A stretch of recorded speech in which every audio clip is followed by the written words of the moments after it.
Bueno, antes de mm, meternos en profundidad, porque mi intención el día de hoy era empezar a meterme en aspectos más profundos de lo que es la estructura de nuestro país, la estructura organizativa de nuestro país, vamos a mirar puntos débiles y cosas en las que estamos fallando como país y como Estado. ¿Listo?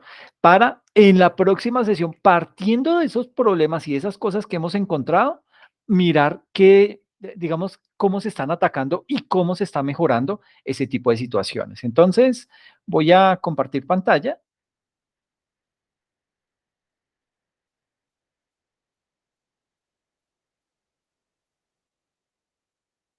Les recuerdo, siéntanse con toda la libertad de intervenir en la charla en el momento en que en el momento que lo considere, porque pues digamos que cuando yo comparto la pantalla, pues ya no veo quiénes están alzando la mano o eso. Tranquilo, con toda confianza, me interrumpe, yo paro y lo escuchamos. ¿Listo? Así que no hay ningún problema por eso. Bueno, entonces, básicamente, la temática que vamos a hablar hoy dentro de nuestro contenido de régimen político y organización del Estado colombiano tiene que ver con el índice del Estado de Derecho. Eh, digamos que este índice del Estado de Derecho es como un ranking en el que se miden varios aspectos de los países que están organizados como estados de derecho. No todos los países están organizados de esa manera, pero aquellos que sí están organizados se empiezan a medir una serie de componentes que conforman ese estado de derecho y con base en eso se genera ese ranking. Un ranking en el que pues Colombia no le va muy bien, tiene muchas falencias, tiene muchas debilidades eh, y ha venido empeorando. Entonces, pues digamos que a partir de eso lo vamos a ver, no sin antes hablar de unas cositas puntuales de lo que tiene que ver con nuestra materia. Entonces, ¿cómo está organizado el contenido para esta sesión? Vamos a ver, hablar acerca de lo que es pueblo y Estado. Es simplemente una contextualización muy pequeña, pero es como para llevar un orden en la presentación. Vamos a hablar acerca de lo que es el sistema de la soberanía exclusiva del pueblo, pero también un sistema de la soberanía exclusiva del Estado, es decir, vamos a mirar qué diferencias existen entre la soberanía del pueblo y la soberanía del Estado. Vamos a mirar la personalidad del Estado en el sistema de soberanía conjunta. Hablaremos acerca de la personalidad del Estado en el sistema del Estado de Derecho y usted me dirá, pero personalidad en el Estado, pues, digamos que es como por colocarle ese identificador para poder manejarlo. Y el último ya es meternos de lleno con el índice del Estado de Derecho. ¿Listo? Eh, Entrando en materia, digamos que encontramos básicamente que dentro de esa organización de pueblo y Estado, eh, digamos que la organización estatal, esa organización estatal tiene una estructura, pero es una estructura formal y a la vez tiene un tipo de principios básicos muy diferentes según sea el sistema constitucional que impere o que esté vigente en ese estado y la manera en que la constitución haya organizado y haya constituido al estado. Entonces, no es que un estado surge porque, ay, si yo quiero y así va a ser, pues digamos que eso pasaba en las monarquías o pasa en los estados dictatoriales, en donde se hace lo que dice el dictador, ¿sí?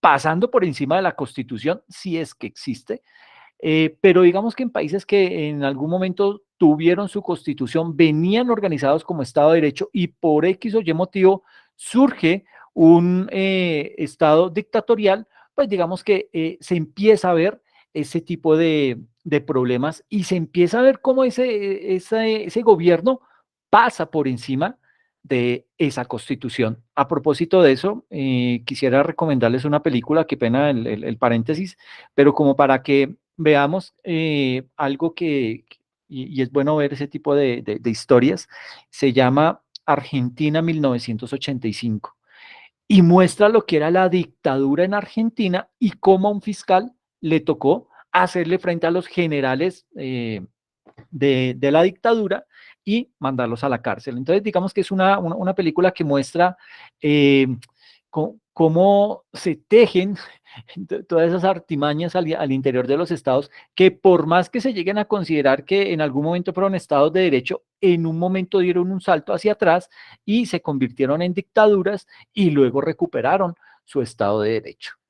Cierro el paréntesis.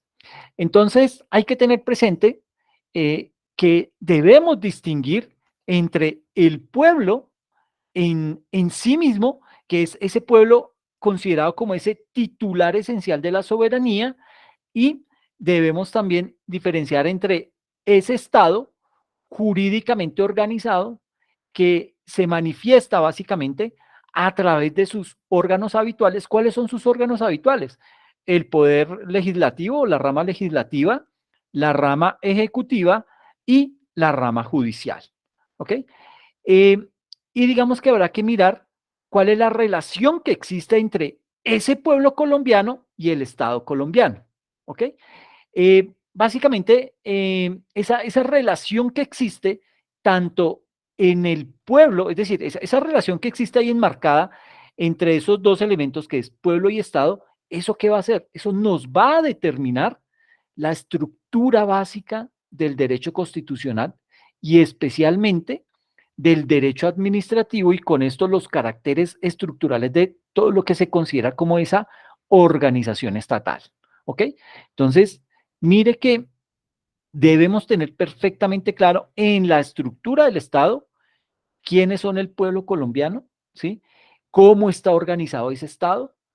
Y ahí básicamente lo vemos, rama legislativa, ejecutiva, judicial. El propósito es empezar a ahondar en cada una de ellas y mirar cuál es la relación o cómo se relacionan en ciertos momentos tanto el pueblo colombiano como ese Estado colombiano. Eso es lo que se entiende como pueblo y Estado, que es como el primer punto hasta ahora me salió el título de esa diapositiva, pueblo y Estado, ¿listo? Pasemos, y como les digo, pues esto lo estoy abordando simplemente como para contextualizar la temática en la que me quiero sumergir. El segundo ítem tiene que ver con el sistema de la soberanía exclusiva del pueblo. Sucede que en algunos países, por ejemplo, el nuestro y buena parte de los demás países americanos, digamos que la constitución emana directamente del pueblo soberano. ¿Sí? Es decir, es el pueblo el que aprueba cómo va a ser esa constitución. ¿Sí? Y es a través de una figura como como esa asamblea constituyente que se convoca especialmente para modificar la constitución, es esa asamblea convocada por el pueblo la que, digamos que, decide sobre la creación de esa constitución o alguna modificación que haya que hacer. Y en esa hipótesis, digamos que hay el Estado, que está organizado en sus poderes, en su rama legislativa, ejecutiva y judicial, en ese punto, el Estado no tiene facultades para modificar ni alterar la Constitución, lo hace directamente el pueblo, ¿ok? Que pues es como debe ser, ¿sí? El Estado está siempre sometido a lo que la Constitución determine, es decir, la voluntad del pueblo soberano directamente expresada en la Asamblea Constituyente es la que prima. La Asamblea Constituyente, digamos que no es un órgano del Estado, sino que básicamente, ¿qué hace? Representa directamente al pueblo. Por eso es que, digamos que cabe afirmar, en este caso, que la Constitución es impuesta por el pueblo. ¿A quién? Al Estado directamente. El Estado nace de la Constitución, nace con unos caracteres y unas atribuciones que la Constitución misma le fija a ese Estado, y el Estado está dentro de la Constitución y digamos que esa Constitución no es un producto del Estado, sino que el Estado es un producto de la Constitución. Esto es, en sentido jurídico formal, como uno de los principales elementos que tipifican un Estado de Derecho. Es decir, el sometimiento de toda la organización estatal a un régimen jurídico preestablecido. ¿Ok? Así es como se identifica un Estado de Derecho. Ahora, no solamente tenemos ese sistema de la soberanía exclusiva del pueblo, sino que también viene o existe lo que se conoce como el sistema de la soberanía exclusiva del Estado. Y en ese punto, digamos que hay otros países, y digamos que podemos nombrar a Francia. eh, digamos que Francia en su sistema constitucional tradicional, no el actual, pero sí el de hace muchos años atrás, digamos que la constitución de Francia no provenía directamente del pueblo, ¿sí? Es decir, excluía la intervención de los órganos estatales normales, sino que eh, digamos que era una constitución que emanaba directamente del Estado, ¿sí? Y era ese Estado quien, a través de sus órganos regulares, ¿sí? Ese Estado, partiendo de sus órganos regulares, en este caso el Poder Legislativo, es quien crea la Constitución. Es más, crea y reforma ese mismo Estado la Constitución. ¿Sí? Y además lo hace a través de la rama legislativa, que es como la herramienta que tiene para entrar a modificar ese tipo de situaciones constitucionales. De este modo, ¿qué pasa? El poder del pueblo no es ejercido eh, no es ejercido por el pueblo mediante un órgano que no dependa del Estado organizado, sino que es ejercido directamente por el propio Estado. Y acá, básicamente, digamos que el pueblo no impone una constitución al Estado, sino que es el Estado quien a sí mismo se impone una constitución de acuerdo a su propia voluntad y en representación y en ejercicio directo de la soberanía del pueblo. Es lo que en el argot popular eh, llamamos como Drácula cuidando el banco de sangre. Es decir, que el mismo Estado cree la Constitución que es la que le va a indicar lo que va a hacer. Pues eso no tiene mucha presentación. Eso digamos que es propio de países dictatoriales en donde ese tipo de situaciones ocurre. Entonces, en este tipo de casos, en donde vemos toda la soberanía que recae en el Estado, en ese tipo de situaciones, digamos que el Estado no nace de una constitución, sino que la constitución es la que nace del Estado, con un contenido, con los alcances que el Estado decida imponer en la constitución. Es decir, no es el Estado quien está contenido dentro de la constitución, sino que es la constitución que está contenida dentro del Estado. Y eso, pues básicamente digamos que esa parte no es sana, no es buena para una nación y menos para un Estado en el cual se dice estar en Estado de Derecho. Eh, y viene un cuarto elemento que se denomina la personalidad del Estado en el sistema de la soberanía conjunta. Digamos que de esos dos sistemas básicos que hemos visto, en donde está la soberanía exclusiva del Estado y donde está la soberanía exclusiva del pueblo, digamos que de esos dos sistemas básicos surgen una serie de consecuencias muy diferentes entre sí. En el caso de la Francia antigua, ¿sí? Antes de la Revolución Francesa, cuando era una monarquía, en esa Francia antigua en donde el Estado se da a sí mismo una constitución, en el ejercicio directo de la soberanía del pueblo no puede encontrarse una distinción neta entre lo que es el pueblo soberano y lo que es la organización estatal.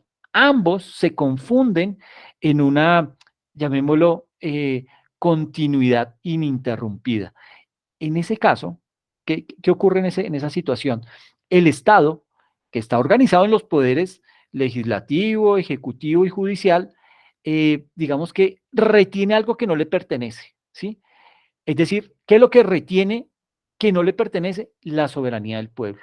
Y es en ese sentido soberano, incluso con referencia a su propio pueblo, y digamos que ahí es en donde decimos que el Estado es soberano, no está obligado por lo que la Constitución dice, ella, o sea, la Constitución no es un conjunto de normas jurídicas obligatorias e imperativas para él, para el Estado, sino que el Estado puede en cualquier momento apartarse de ellas sin cometer con eso un acto antijurídico. No está violando la Constitución, no está cometiendo, no está cometiendo actos anticonstitucionales, ni nada de eso. Es decir, trata de, porque pues todo lo tiene amarrado a la mejor manera de, digamos que todo lo organiza sistemáticamente y jurídicamente para que el Estado como tal sea el que tenga el poder y no tenga que acudir en muchas instancias a esa constitución.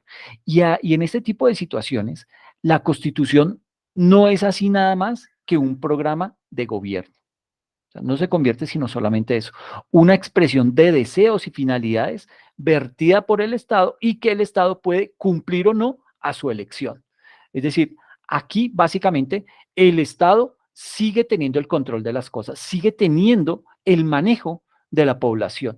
Y cuando un país tiene este sistema constitucional, puede distinguirse la actuación del Estado según se desempeñe como poder público soberano o en cambio como una persona jurídica común que está sujeta al orden jurídico existente en el país.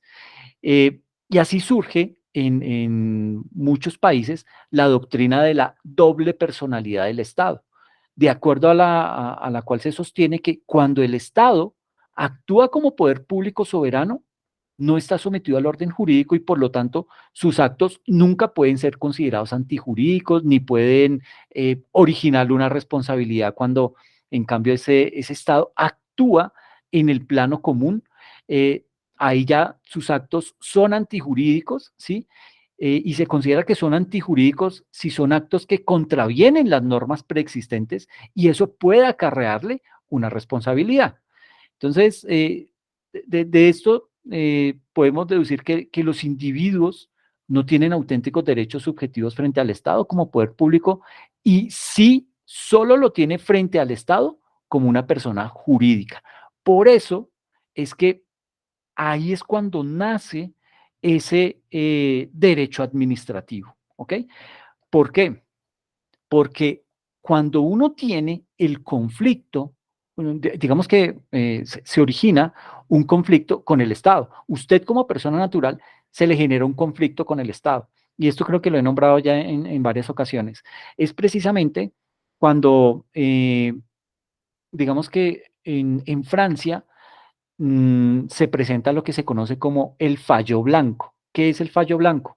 Un señor francés de apellido Blanco, de pronto era más español que francés, pero su apellido era Blanco y por eso se llama fallo blanco.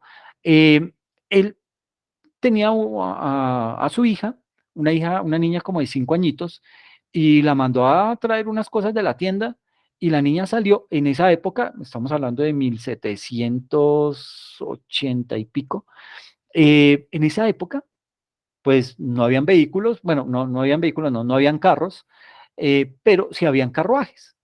Entonces, ¿qué pasó? La niña tenía que cruzar la calle, también uno ve que es que la responsabilidad del padre es grandísima, pero bueno, manda a la niña sola a hacer a traer ese tipo de implementos que necesitaba de la tienda y la niña se eh, atraviesa la calle y un carruaje de estos, un carruaje de la tabacalera del Estado francés, arrolló a la niña. En ese accidente, la niña perdió una pierna.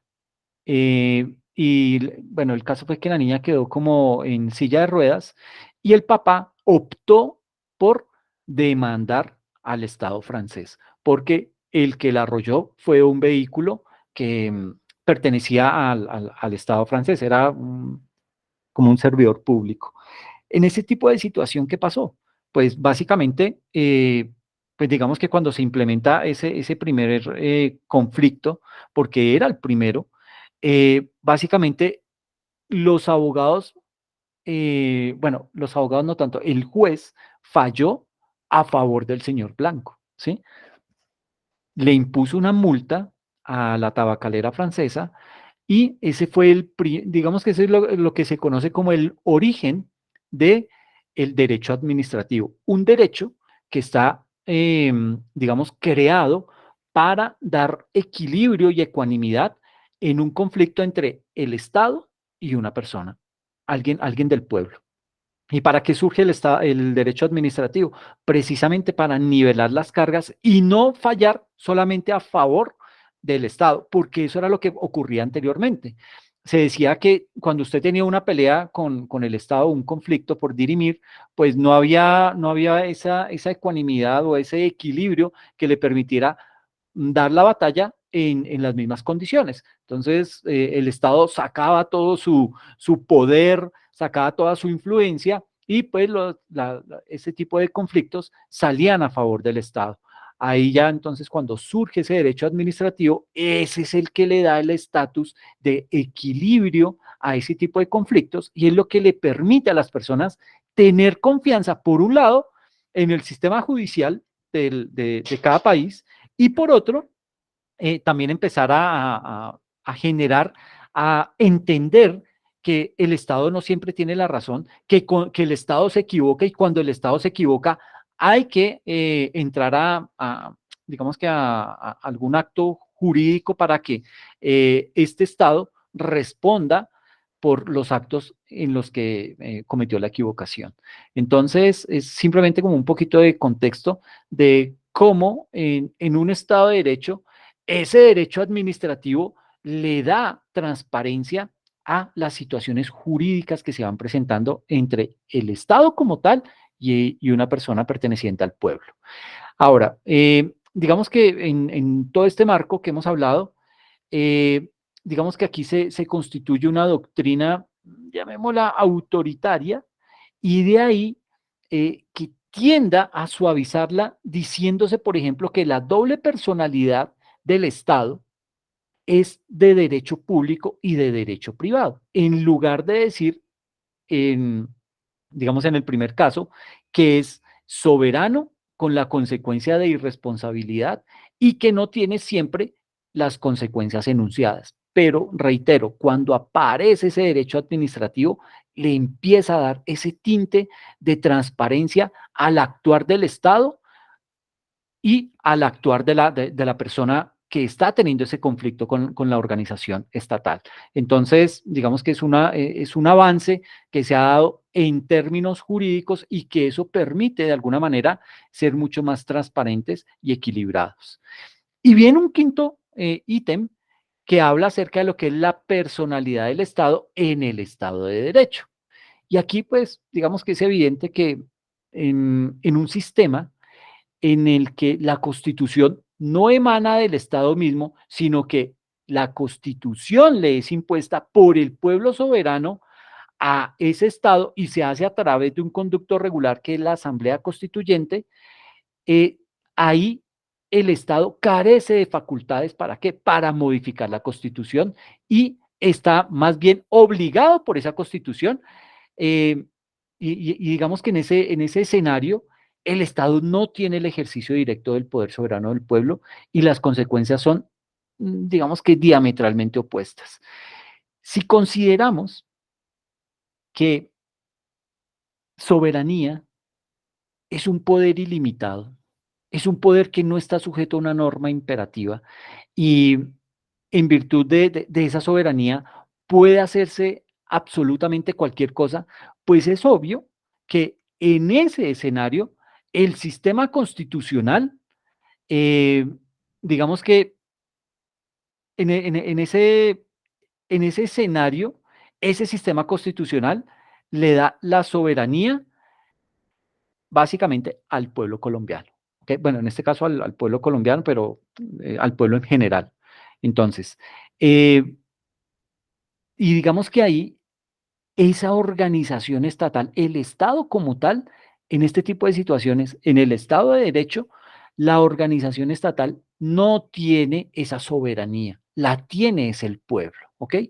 No la tiene el Estado, ¿por qué? Porque el Estado no posee en ningún caso un poder ilimitado, porque el Estado no está sujeto a norma alguna, el Estado está siempre sometido a las normas imperativas de la Constitución, a esas normas a las que debe ceñirse estrictamente sin poder apartarse de ese tipo de normas, ¿ok? Y básicamente, digamos que aquí lo que se puede concluir es que un Estado que está organizado en los tres poderes no ejerce un doble juego de atribuciones. Por ejemplo, miremoslo desde el caso, desde la óptica colombiana. En nuestro país, el Estado no tiene un auténtico poder público soberano o no tiene, digamos que un poder como lo tenía anteriormente un imperio, un reinado, una monarquía. No, no lo tiene.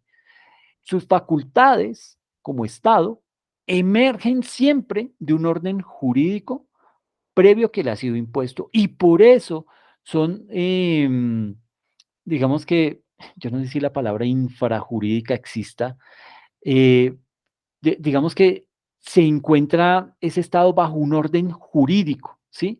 Que esas normas y ese Estado están sometidas a, a esa poder que está por encima del Estado, que es la misma Constitución.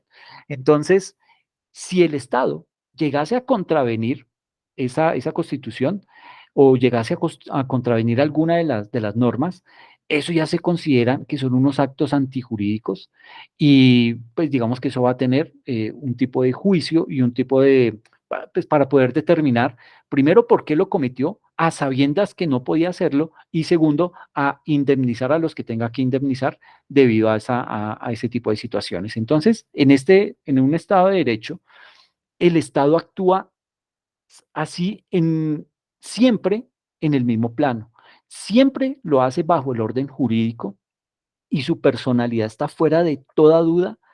Y digamos que los particulares tienen frente a ese Estado auténticos derechos subjetivos que pueden hacer valer plenamente y en el caso, porque también puede llegarse a dar, en el caso que el Estado lo llegase a desconocer, pues ¿qué pasa? El Estado va a tener que incurrir en una serie de responsabilidades para, llamémoslo, indemnizar a esas personas a las cuales les violó ese tipo de situaciones.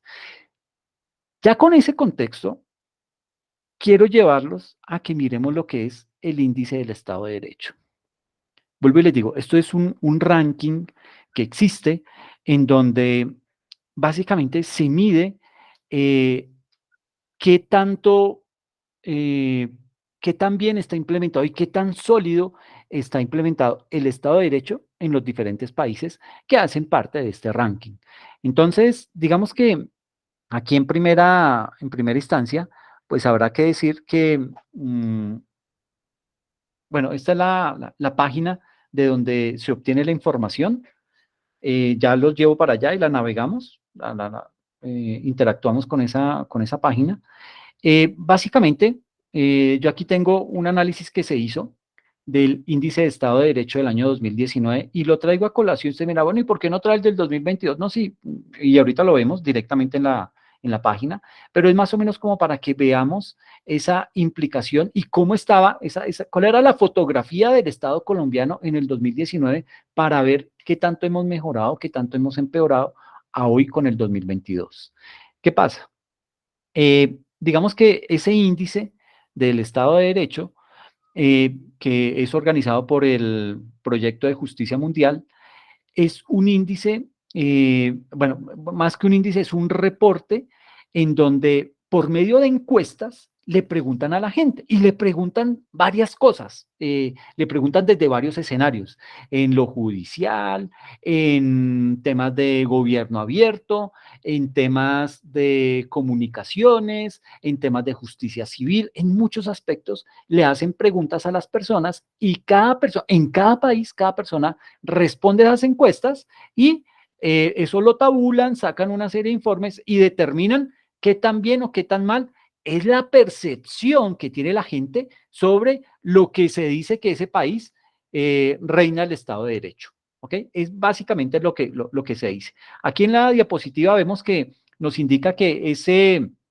índice del Estado de Derecho es bueno, el del 2022, es el más reciente reporte en una serie anual que mide el Estado de Derecho con base en las experiencias y percepciones del público general y expertos alrededor del mundo. Entonces, vuelvo y digo, son una serie de encuestas que le hacen a las personas y esas encuestas las convierten en ese indicador. ¿Listo? Mm, ¿Qué se entiende por un Estado de Derecho?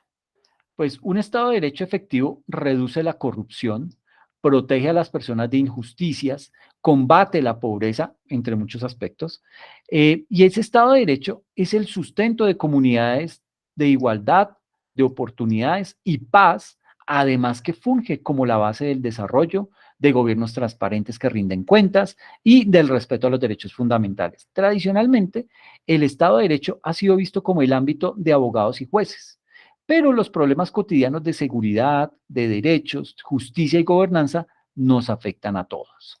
De forma que el Estado de Derecho es un tema que nos involucra a todos. Partiendo de eso, básicamente, ese índice, eh, digamos que se mueve en los 4 principios universales del Estado de Derecho. ¿Cuáles son esos principios? La rendición de cuentas, la creación de leyes justas, el gobierno abierto y unos mecanismos accesibles e imparciales para resolver disputas. ¿Qué es la rendición de cuentas? El gobierno y los actores privados rinden cuentas ante la ley. Con leyes justas hacen referencia a que las leyes son claras, públicas, estables y justas. Además, se aplican de forma equitativa y protegen los derechos fundamentales de toda la población. Y aquí usted ya debe estar haciendo cuentas y diciendo, eso acá como que no es que funcione de la mejor manera. A nivel de gobierno abierto, se hace referencia a que son procesos para promulgar, administrar y aplicar las leyes, perdón, que los procesos para promulgar, administrar y aplicar las leyes son accesibles, son justos y eficientes. Y desde la óptica de los mecanismos accesibles e imparciales para resolver disputas, se entiende como que la justicia se aplica de forma oportuna por representantes competentes, éticos, independientes y neutrales, que son accesibles, que cuentan con recursos suficientes y reflejan la composición de comunidades de las comunidades en las que trabajan. Entonces ya aquí empezamos a ver problemitas simplemente y sin necesidad de hacer la encuesta, sin necesidad de entender las preguntas, nada, aquí ya como que todos vamos ubicándonos y diciendo, claro, aquí a nivel de justicia, yo creo que estamos muy mal, ¿sí? Porque eh, con eso del cartel de la toga, que el fiscal anticorrupción preso y con todos los problemas que de ahí en adelante han surgido, pues como que a uno le quedan dudas frente a eso. Y si a eso le suma la problemática que hay en el sector, en la rama judicial, falta de recursos, todavía se siente como una justicia paquidérmica, una justicia que anda, pero a paso lento, ¿sí? Como que hay que empujarla para ver si en algún momento logra sacar los procesos adelante y los que no, pues se les vencen los términos y ya sabemos lo que pasa con eso. Entonces, mire que sobre esos pilares se mueve ese índice que mide el Estado de Derecho en los diferentes países.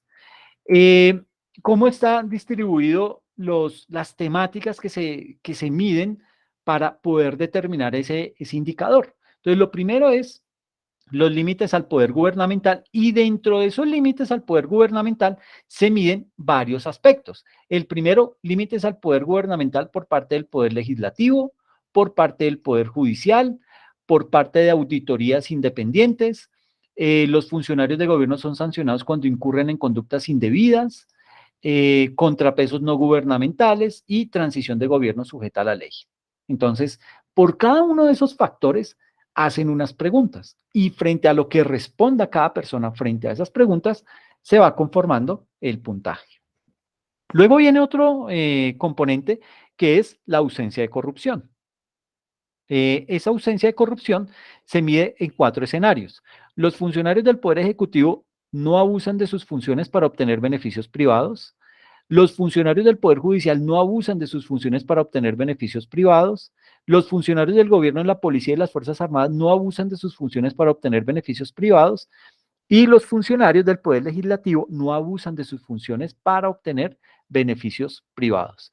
Y entonces usted me dirá, pero es que es muy difícil medir la percepción de la gente porque se vuelve algo subjetivo. O sea, es tratar de calificar lo que usted personalmente vivió, lo que usted de pronto sin haber vivido, sin tener que haber atravesado por una situación de esas, usted va a juzgar y más que todo lo hace juzgando con base en lo que ha escuchado, con base en noticias, con base, es decir, el sesgo puede ser una situación que juegue en contra en este tipo de indicadores, pero digamos que es una métrica que va orientada y que, pues digamos que el propósito es irla puliendo en la medida en que más países van participando y en la medida en que se hace como, se socializa más este tipo de información. Otro componente es el gobierno abierto. Y dentro de ese se miden cuatro factores que son la disponibilidad de leyes e información gubernamental de forma pública, derecho a la información, participación cívica y mecanismos de queja. Y esto es bien importante. Y uno dirá, pero ¿qué? O sea, todo lo que tiene, lo que conduce a un sistema de, ¿cómo se llama? PQRSF, peticiones, quejas, reclamos, solicitudes y felicitaciones. Si eso, es decir, lo ideal es que todas las entidades tengan ese tipo de mecanismos de queja automatizados. Bueno, automatizados no tanto porque uno entiende que entonces usted coloca una queja y de una vez un robot atrás le da la respuesta. No, no, no es tanto de esa manera. Es más bien que exista un conducto o un camino único por medio del cual se recepcionan todo ese tipo de situaciones y llegan al interior de la entidad y allá alguien se encarga de canalizar o de distribuir cada tipo de peticiones, quejas, reclamos, solicitudes y felicitaciones a las áreas respectivas para que le den respuesta a ese tipo de solicitud. Y de esa manera, la persona el quejoso o la persona que está colocando la queja, pues va a tener como un código que le va a permitir hacerle seguimiento a ese tipo de solicitud. Y esto, pues digamos que redunda en que obligatoriamente la entidad tiene que responderle, porque ese tipo de situación no va a quedar en el aire. Y además eso tiene unos tiempos. Si esos tiempos se vencen, pues digamos que ya el tipo de situación se va complicando, se le va complejizando la situación a la entidad y pues digamos que eso puede terminar en un problema muchísimo más grave. Otro aspecto que se mide son los derechos fundamentales. Aquí se miden 8 factores, que es como que el que más tiene. Se habla acerca de lo que es el trato igualitario y ausencia de discriminación, garantía de respeto al derecho a la vida y la seguridad de las personas, debido proceso legal y los derechos de los acusados, garantía de respeto al derecho a la libertad de opinión y expresión, garantía de respeto al derecho a la libertad religiosa y de culto, garantía de respeto al derecho a la privacidad, garantía de respeto al derecho a la libertad de asamblea y asociación y garantía de respeto a los derechos laborales. Desde el otro componente denominado orden y seguridad se miden 3 aspectos: control efectivo de la delincuencia, control efectivo del conflicto y las personas no recurren a la violencia para rectificar agravios personales. Yo creo que en este punto nos podemos ir rajando fácilmente. El otro aspecto es el cumplimiento regulatorio, donde miden 5 aspectos: aplicación efectiva de las regulaciones gubernamentales, aplicación de regulaciones gubernamentales sin influencias indebidas, conducción oportuna de procedimientos administrativos, respeto al debido proceso en procedimientos administrativos, el gobierno no expropia sin seguir un proceso lícito y otorgar una remuneración adecuada. Desde el punto de vista de la justicia civil, se mide el acceso a esa justicia civil, la ausencia de discriminación en la justicia civil, ausencia de corrupción en la justicia civil, ausencia de influencias indebidas por parte del gobierno en la justicia civil, ausencia de retrasos injustificados en la justicia civil, aplicación efectiva de la justicia civil y accesibilidad, imparcialidad y eficacia de los mecanismos alternativos de la resolución de conflictos y el último, justicia penal. Justicia penal que mide 7 aspectos: efectividad del sistema de investigación, puntualidad y eficacia del sistema de impartición de justicia, efectividad del sistema penitenciario, imparcialidad del sistema penal, ausencia de corrupción en el sistema penal, ausencia de influencias indebidas por parte del gobierno y debido proceso y respeto de los derechos de los acusados. Tómese un minuto y a ojo, dígame cuál es el ítem que usted considera es en el que más mal nos va y en el que mejor nos va. Piénselo leyendo los factores que se miden en cada uno de los ítems para poder decir, ah, yo creo que a Colombia le va mal en tema de gobierno abierto y le va muy bien en justicia civil. Entonces, tómese un minutico ahí y lo empezamos a discutir.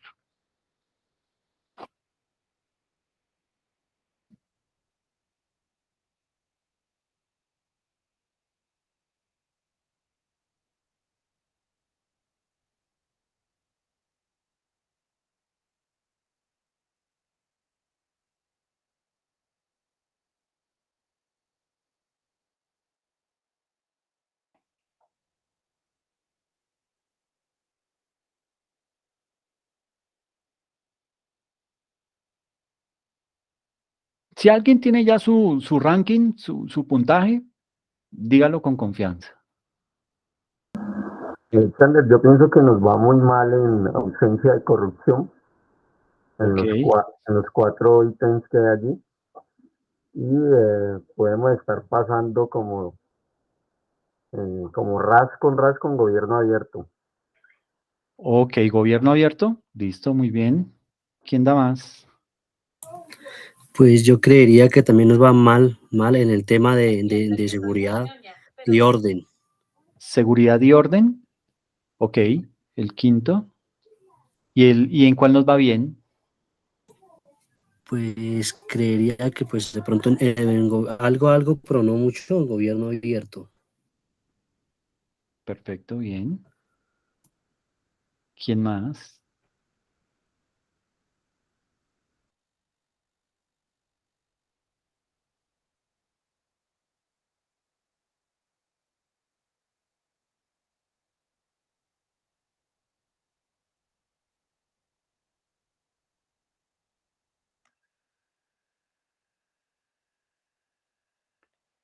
Digamos, en justicia penal no han visto problemitas, no creen que funciona bien, porque hay varias cositas que se miden, ¿no? Efectividad del sistema de investigación. Mm, Por ahí puede haber oportunidad de mejora. Efectividad del sistema penitenciario. Imparcialidad del sistema penal. Mm, No sé. Profe, Alex, es que está difícil, Hola, ¿sabes? Francisco. Gracias. Sí, sí. ¿Sí? ¿Hay Porque, muchos en los que consideras que hay no, mal las cosas? sí, yo creo que sí, porque, por ejemplo, el tema de corrupción en Colombia siempre ha sido un tema, eh, digamos, que a diario, ¿no? Sí, Pero hoy en día, el tema, como decía el compañero de orden y seguridad, hoy en día, yo creo que eso de conflicto de bandas en las ciudades y ese está fortalecimiento, cogiendo fuerza, ¿no? exacto, y ese fortalecimiento de bandas a diario, entonces uno como que ya no es tanto pendiente de la corrupción, sino la percepción en temas de seguridad. Por ejemplo, en Cartagena, y tengo entendido que en casi toda Colombia, Sí, matan a diario, ¿sabes? Todo uno ve tanto un tema, por ejemplo, de justicia penal, también lo ve uno complejo, uno no sabe en qué estamos peor, sí, es cierto. pero si es por, me inclino por el tema de corrupción, si es por el tema que ha sido como que más, que más uno percibe a lo largo de tanto tiempo, el que más ha percibido durante el tiempo. Perfecto. ¿Y cuál consideras que de pronto nos va bien? Yo creo que también de gobierno abierto. Creo que hemos Gobierno abierto. mejorado ahí, pero bueno, Perfecto. porque es que en lo demás sí veo tema complejo. Sí, sí, es totalmente cierto. Y precisamente eso es lo que vamos a entrar a revisar en este momento. Entonces, mire, más o menos, este es un mapa de calor en donde nos muestra cuáles son los países con mejor calificación de Estado de Derecho. Y mire que empiezan a salir cosas bien interesantes. Por ejemplo, pues no nos sorprende para nada el norte de Europa, una Alemania, unos Países Bajos, ¿sí? Por aquí, bueno, este sí no me acuerdo cómo se llama, pero está todos los países nórdicos, Noruega, Suecia, Finlandia, Dinamarca, ¿sí? Que tienen, digamos que un buen sistema de Estado de Derecho, junto con Canadá, ¿listo? Y mire que más abajo por acá tenemos a Nueva Zelanda, y digamos que es así como lo más de los países que más se pueden destacar, pero luego viene unos países que si bien es cierto no están en el top de los países con más, ay, ¿qué me pasó aquí? Si bien no están con dentro del top de los países en donde su población percibe a esa nación como un país con un buen Estado de Derecho. Digamos que ahí hay países como Estados Unidos, Portugal, España, Francia, el Reino Unido, eh, Australia, ¿sí? Y mire que aquí en Sudamérica tenemos a Uruguay, ¿sí? Países que están bien catalogados, digamos que están en este segmento entre punto 71 y punto 80. Digamos que la medición del Estado de Derecho se hace entre 0 y 1, ¿sí? Y entre más estén cercanos al 1, se considera que está mejor a nivel de Estado de Derecho. Pero usted empieza entonces a encontrar países en color gris, que son países o bien que están que tienen Estado de Derecho, pero por aquí en África muchos de estos son dictaduras, ¿sí? Son países que o bien no son estados de derecho o no han reportado información. Y entonces tenemos todos los países árabes. Aquí sí ya me pego en volatadas porque ya eso no lo conozco muy bien. Pero miren que empezamos a encontrar países en donde es predominante temas dictatoriales, por ejemplo, Corea del Norte, ¿sí? Aquí no reporta información, por eso está en ese color gris. Cuba no reporta información. Haití no reporta información, ¿sí? Y aquí hay otras islas, pero pues sí, es más que de pronto no reporten información, al igual que Paraguay, ¿m? Y una de las Guyanas. Pero digamos que ese es el mapa y luego empieza a empeorar el tema.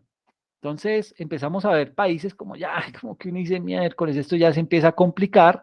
Empezamos a ver un color amarillo, en donde países como Brasil, Argentina, bueno, Chile, si bien es cierto, no está como Uruguay, está catalogado como en un país de la media superior, en donde, pues digamos que va en buen camino, está mejorando cosas y se aspira que dentro de poco llegue a estar dentro del punto 7 al punto 80 en ese indicador de Estado de Derecho.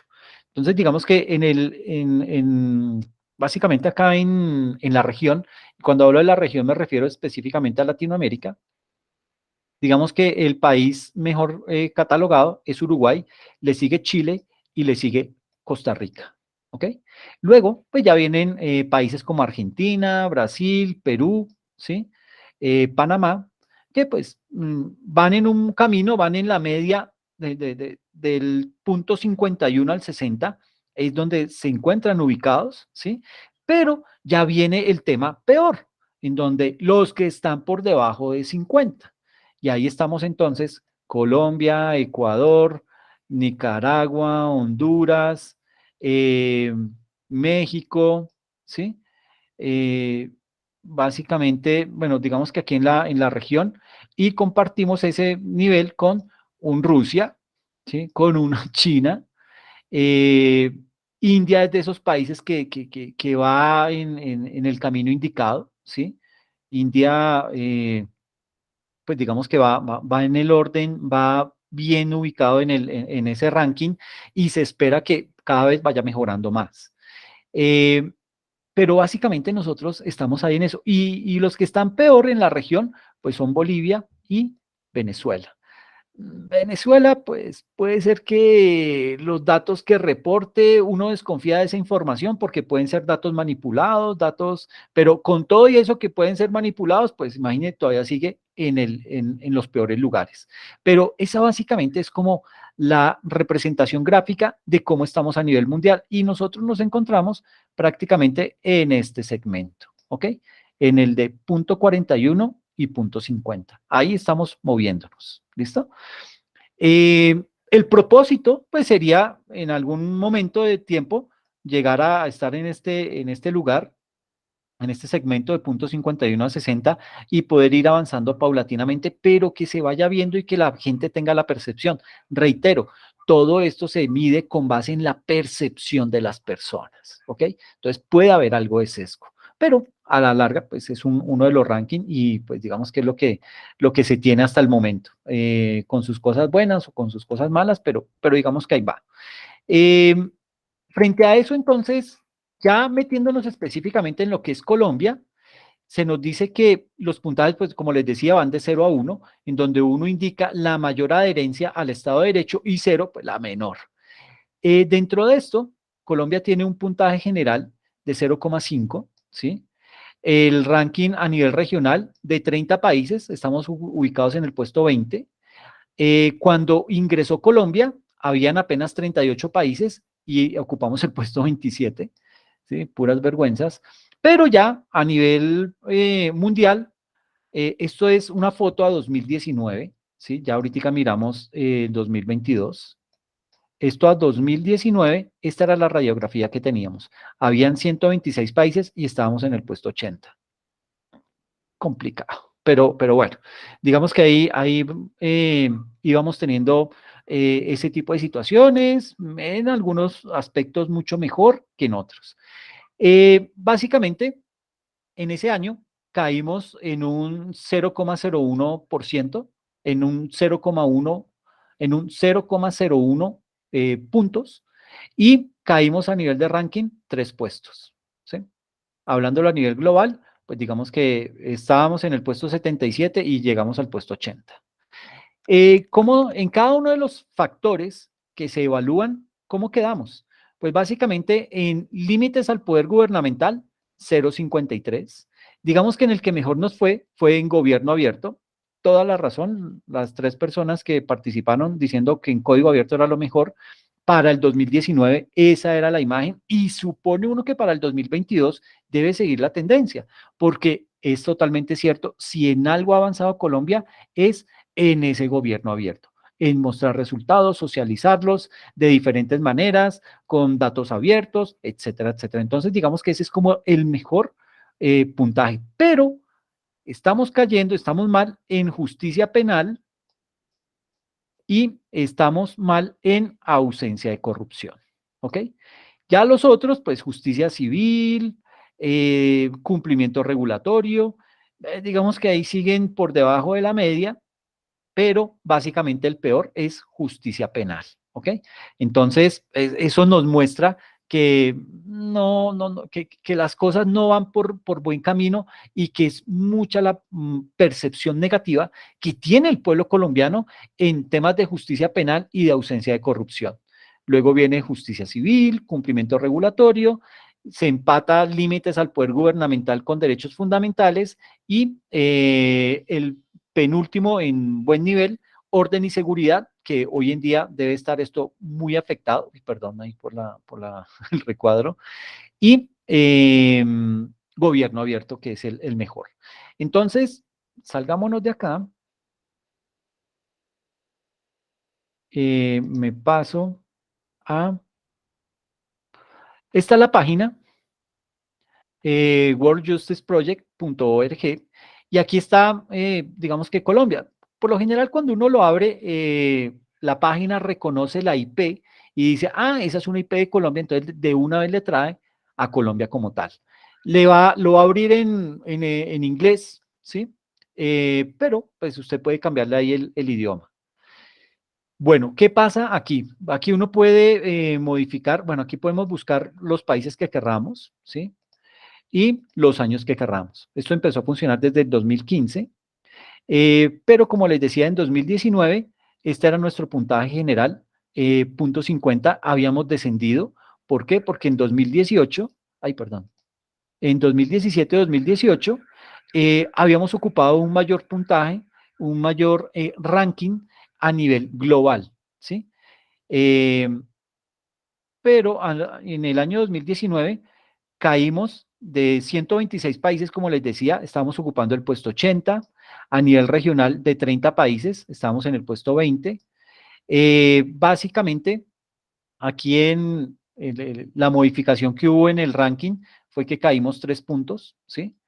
Y esta es como una gráfica que nos muestra cómo va el país. En el 2015, nuestro puntaje promedio era .50, 2016 subimos a .51, 2017 y 18, 19 y 20 nos mantuvimos en .50, 2021 caímos a .49, 2022 .48, ¿ok?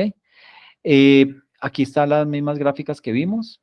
Estas gráficas que están acá, están aquí por año, y básicamente está la posición de Colombia, ¿sí?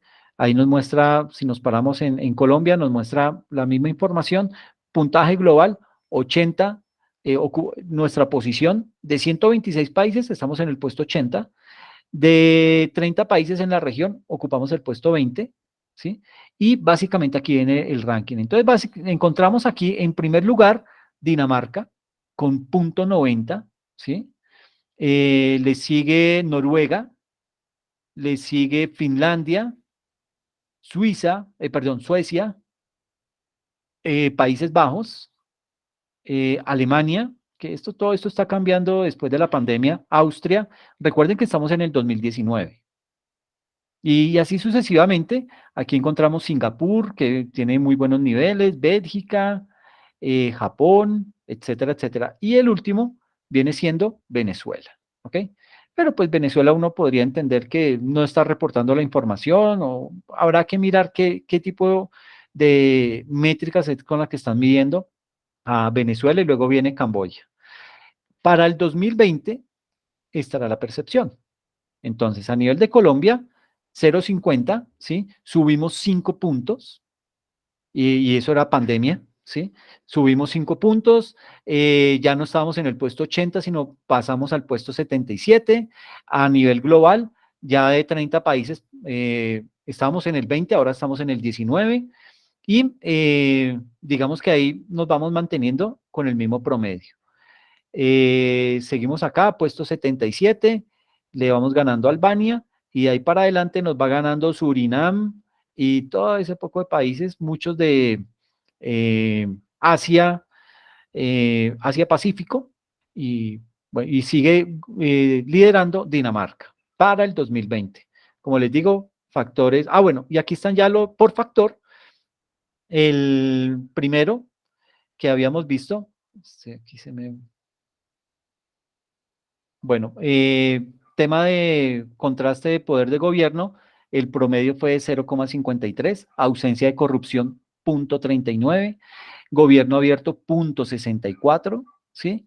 Derechos fundamentales 0,53, orden y seguridad 0,56, eh, regula, enforcement. ¿Alguien recuerda qué es? Mi chica, se me fue la paloma con el enforcement. Bueno, punto 52, justicia civil, punto 49, justicia criminal, 34, ¿ok? Entonces, mire que los peores siguen siendo justicia criminal y ausencia de corrupción, ¿ok?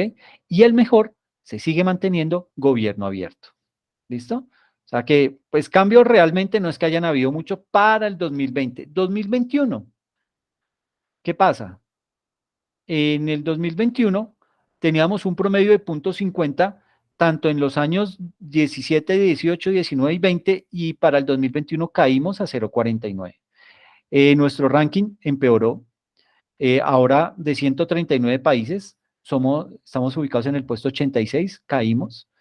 A nivel regional nos seguimos manteniendo. ¿Por qué? Porque entraron 2 países más, 2 países de pronto peores, entonces eso nos ayudó a mantenernos en el puesto 19, si no el tema hubiera sido peor. Y básicamente ahí seguimos, se sigue conservando gobierno abierto como el que tiene mejor percepción y justicia criminal como el peor, junto con ausencia de corrupción. ¿Listo? Para el 2021 y para el 2022 la temática sigue cayendo. Ahora es punto 48 en el que estamos. Nuestro ranking ya somos 140 países y estamos en el puesto 91, ¿sí? A nivel regional, de 32 países, ahora sí, ya estamos en el puesto 21, ¿sí? Estamos mal. Cada vez vamos empeorando. Y partiendo de eso, podemos seguir encontrando que la ausencia de corrupción es uno de los peores ítems que se castigan junto con justicia criminal y se sigue sosteniendo gobierno abierto, aunque bajó del año 2022 al 2021. En el 2022 era 0,62, en el 2021 se seguía manteniendo en 0,62. Mire, en el 2020 era 0,64 y durante el 2021 y 2022 la gente ha tenido percepción de que el tema o se quedó quieto o no siguió avanzando. Habrá que mirar, digamos que en gobierno abierto, a nivel global, de 128 países, nosotros estamos en el puesto 27, es bastante bueno, ¿sí? A nivel regional, mire que somos el cuarto país de 30. Eso habla bien de lo que, digamos, de esas cosas que se están haciendo bien, cómo no hay que dejarlas caer, hay que seguir propendiendo, pero también hay que evaluar que los otros países también están haciendo cosas, ¿sí? Hay países que están trabajando fuertemente en ciertos factores específicamente, ¿para qué? Para mejorar ese tipo de promedios. Entonces, digamos que está la radiografía, esto es lo que se está haciendo y sobre este tipo de factores es sobre los que vamos a estar indagando cuando nos vayamos metiendo de lleno con esa estructura del Estado. Cuando entramos aquí a poder del gobierno, encontramos que ese factor como tal tiene un puntaje de 0,51, ¿sí? Y empezamos a ver aquí otros comportamientos, mire cómo ha venido bajando ese factor a nivel de puntaje, arrancó en el 2015 con 55, luego bajó a 0,53, se mantuvo hacia hasta el 2021 y volvió y cayó a 0,51 en el 2022. ¿Quiénes están mejor en ese ranking? Dinamarca, en ese factor específico, pero miremos, por ejemplo, ausencia de corrupción. En ausencia de corrupción, nuestro puntaje es de 0,38. Ocupamos el puesto 103 de 140, el peor, el peor puntaje. De 32 países en la región, ocupamos el puesto 22, ¿sí?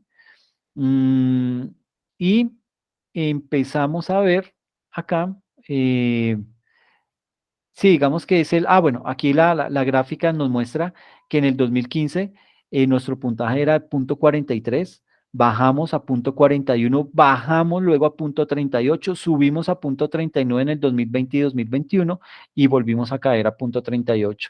El propósito acá es empezar a crear estrategias que permitan que vayamos saliendo de esa percepción en la que nos tiene la ciudadanía y poder empezar a cambiar este tipo de situaciones. El tema de corrupción es complicadísimo, es muy difícil de medir y digamos que entre lo que más tiene mala percepción somos los empleados públicos. Entonces, digamos que ahí hay un trabajo fuerte por desarrollar para poder mejorar esa percepción por parte de la gente. Y en gobierno abierto, pues digamos que el puntaje, mire que veníamos en el 2016 con 0,64 y desde ahí bajamos a 0,63, 2020 0,64 de nuevo y volvimos a caer a 0,62. Pero vuelvo y digo, esta interpretación, esa lectura de esos datos se puede ver también a que otros países pues están trabajando en temas de mejorar sus estándares, de mejorar ese tipo de situaciones para que su indicador mejore, ¿ok? Entonces, pues básicamente esto es lo de, voy a devolverme a la presentación. Digamos que ese es el comparativo que teníamos para vernos cómo estábamos en el 2019, cómo estamos al día de hoy. Las cosas no han cambiado mucho, si se han dado cuenta. Y básicamente aquí, cuando empezamos a mirar por ítems puntuales, cuando uno entra a los límites al poder gubernamental, encuentra que nos miden en 6 factores. El peor de esos factores, en este caso, viene siendo las sanciones por conductas indebidas en el tema de límites al poder gubernamental. Es el que más castiga el promedio de este factor. El segundo factor es derechos fundamentales.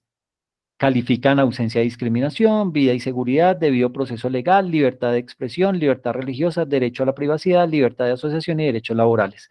Usted empieza a ver aquí unas rayas, una raya naranja, una verde y el segmento azul. El azul es Colombia, el verde hace referencia a lo que es un segmento, es decir, toman la mitad, es decir, aquí abajo aparece calificado como medio alto, es decir, el promedio medio alto y el promedio de América Latina y el Caribe. Entonces, el propósito es, en la medida de lo posible, superar ese promedio medio alto y ya con América Latina miramos cómo nos arreglamos. Pero básicamente, mire que aquí en libertad de expresión estamos superando el promedio, la calificación medio alta, la estamos superando. Colombia le va muy bien en derechos fundamentales desde el punto de vista de libertad de expresión, pero no alcanzamos el promedio de la región, de América Latina y el Caribe. Nos falta todavía una fracción.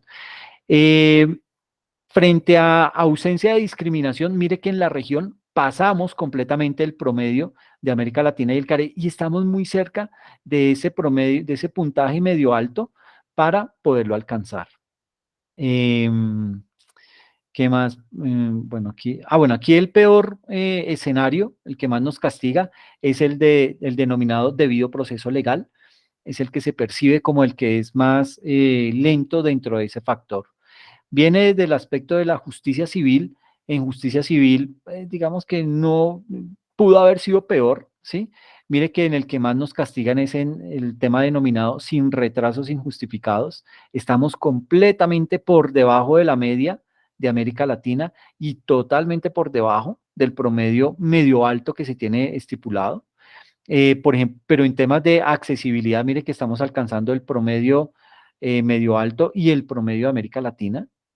Y en mecanismos alternativos imparciales y efectivos, mire que la percepción es muy alta, es de 0.71, ¿sí? Superando ambos promedios, el de América Latina y el promedio medio alto.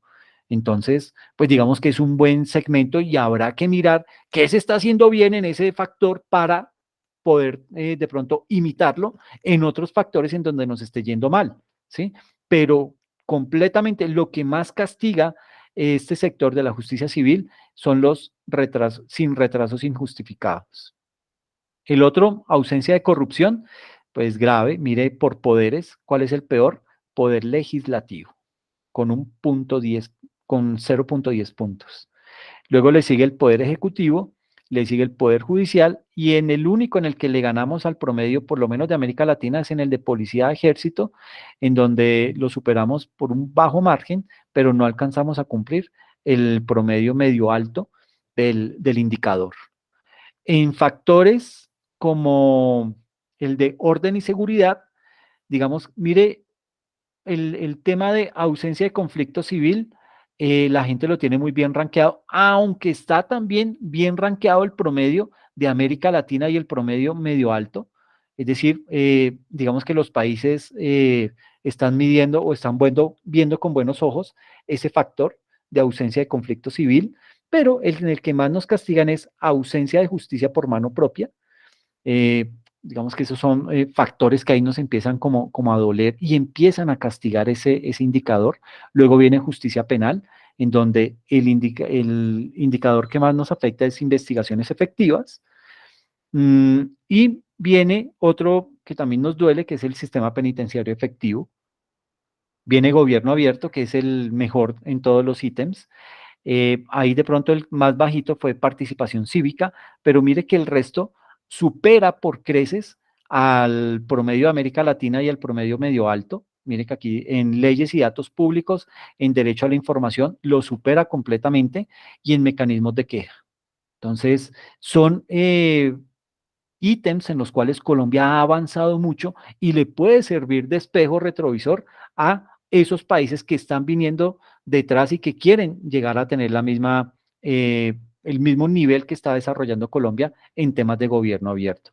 Nos queda corto ahí participación cívica, pero mire que superamos el promedio medio alto y nos falta muy poco para llegar al promedio de América Latina. Es el único componente que nos está doliendo.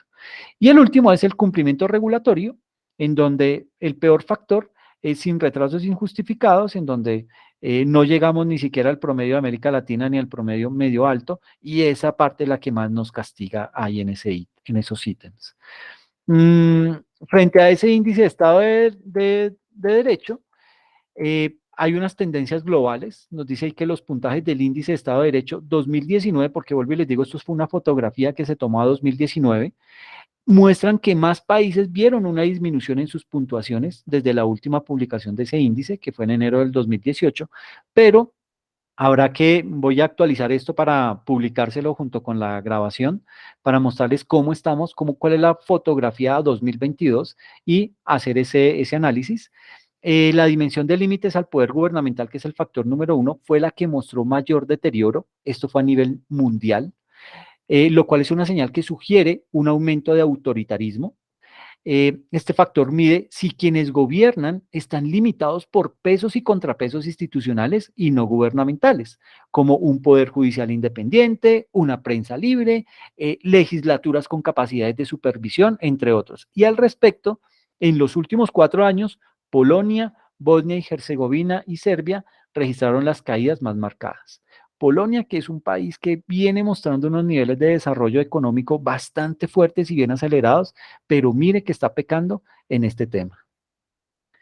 A nivel de observaciones finales, el objetivo del reporte de índice de Estado de Derecho no es inferir causalidad ni hacer recomendaciones de política pública. Más bien, su objetivo es medir percepciones y experiencias para dar información objetiva y comparable que sea útil para informar los debates de política pública y para identificar las fortalezas y debilidades de cada país. También es útil para medir cambios en el tiempo. De esta forma, el índice de Estado de Derecho es como un termómetro que permite monitorear la temperatura de los países en temas de corrupción, seguridad, acceso a la justicia, transparencia o derechos humanos. Finalmente, es un instrumento que permite amplificar la voz de las personas y conocer de primera mano cómo es su experiencia con temas de Estado de Derecho en su vida cotidiana. ¿Ok? Son situaciones, son métricas que han logrado crear con el propósito de empezar a mirar cómo nos medimos realmente y nos comparamos con otros países en donde de pronto la situación va mejorando, ¿ok? Entonces, pues básicamente esto era lo que les quería comentar, de lo que quería enfocar la charla, porque evidentemente hay todavía muchos problemas, muchas situaciones que mejorar, y frente a eso nos vamos a ir metiendo de aquí en adelante en nuestras sesiones, ¿ok? No sé si de pronto hay alguna pregunta, alguna inquietud frente al tema.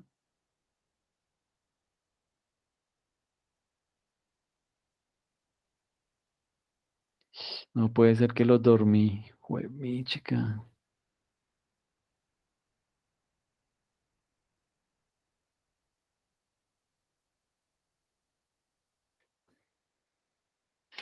Vengan, se durmieron, no puede ser.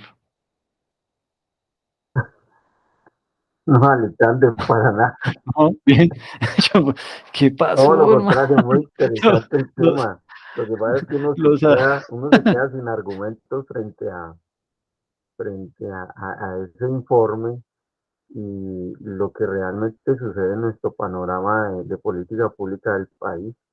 Realmente estamos muy por debajo de todos los índices y pues es muy corto el tiempo que hasta el momento el actual Estado tiene como para ir reformando y transformando cada uno de los renglones donde podemos dar unos avances a más corto plazo. Así que pues el tiempo nos irá dando como la pauta y la ruta a seguir, ¿no, Alexander?